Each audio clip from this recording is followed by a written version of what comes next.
quick review, we're cranial aspect of the limb here. So cranial, tibial, and then you have long digital extensor, and then fibularis longus here.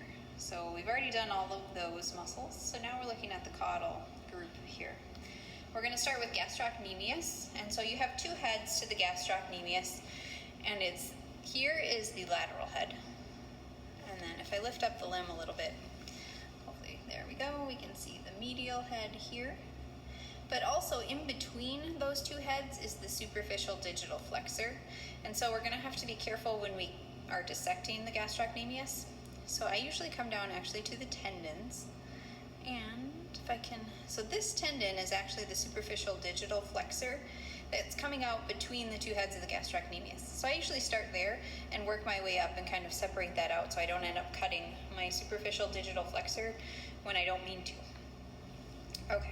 So on the lateral side, you'll dissect out your gastrocnemius heads and transect. I usually only transect the lateral side, but you can transect both sides if needed. So I transect the lateral head and then just kind of peel it back. As I'm going from the tendon down here, I kind of peel it out away from the lateral head of gastroc as I go. So this is superficial digital flexor in between those two heads. So this is lateral head of gastrocnemius. And then this over here is going to be the medial head of gastrocnemius. Superficial digital flexor in between. And if you reflect the stump of gastrocnemius, in the book they're telling you to look for this sesamoid bone that's right here. So if you can see that. Then superficial digital flexor will end up being transected as well, so that we can see some of these deep digital flexors. However, on the back side, caudal edge, so the common calcanean tendon is where all of these things come together and then go over the hock.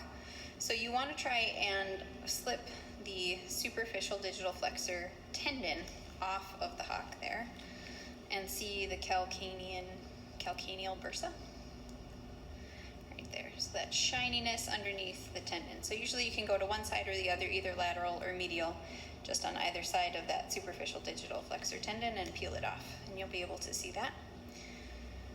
Okay, then we have deep digital flexor muscles. So we've reflected these to hopefully be able to see our deep digital flexors. I'm just going to put that over there out of the way. So deep digital flexors are going to be here. You'll have two heads to that deep digital flexor, and then we have the popliteus muscle. So if we start up here, popliteus is actually going to be the most cranial of the group, or most proximal of the group, I guess, from this angle, right here. And then you will have a medial head, medial digital flexor, right here. And you can see the separation is right here. Sometimes they're a little hard to differentiate from each other in this area, but popliteus is here, the medial digital flexor, and then the lateral digital flexor. I'm going to flip this over just a little bit to see if we can see it from this angle where the tendons come down. So here again we have that lateral digital flexor, and then you'll have your medial head that comes down. This is the tendon of the medial head. I know this isn't the best view, but you can transect your gastrocnemius if needed also.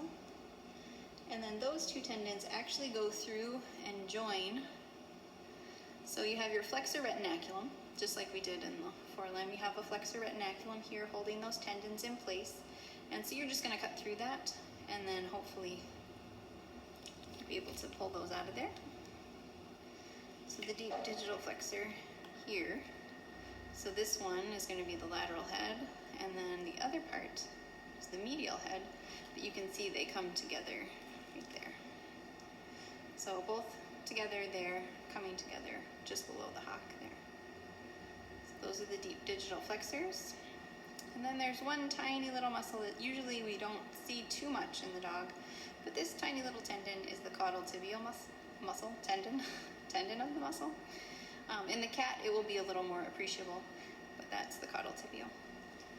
Okay, then just a few of the joint structures of the knee.